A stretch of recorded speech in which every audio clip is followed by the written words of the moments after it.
Semua tidak dimulai dari besar, tidak langsung berhasil, tidak langsung terlihat. Semua dimulai dari hal kecil, dari langkah sederhana yang sering diremehkan, dari proses yang sepi, yang tidak banyak orang lihat, dan tidak selalu dimengerti. Kadang kita merasa tertinggal, melihat orang lain sudah sampai, sementara kita masih berjuang di tempat yang sama. Scroll media sosial, semua terlihat lebih dulu berhasil.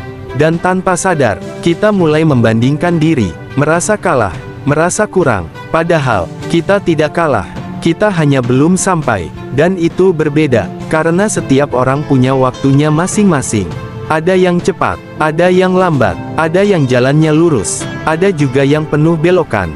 Dan semuanya, tetap sampai. Selama tidak berhenti. Karena yang paling penting bukan siapa yang paling cepat, tapi siapa yang tetap berjalan.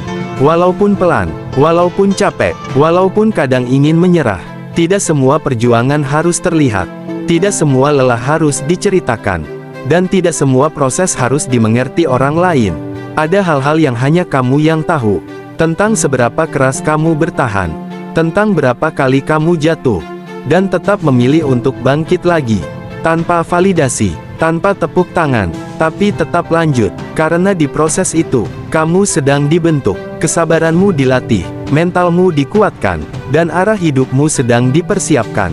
Suatu hari nanti, kamu akan melihat ke belakang, dan sadar, semua yang pernah kamu lewati, ternyata bukan untuk menjatuhkanmu, tapi untuk membentukmu. Dan saat hari itu datang, kamu akan bersyukur, bukan karena jalannya mudah, tapi karena kamu tidak berhenti. Karena di antara semua alasan untuk menyerah, kamu memilih untuk tetap berjalan. Jadi kalau hari ini kamu masih di sini, masih mencoba, masih bertahan, jangan berhenti. Karena mungkin, kamu sudah lebih dekat dari yang kamu kira. Dan semua ini, akan jadi cerita yang suatu hari nanti, akan kamu ceritakan dengan bangga.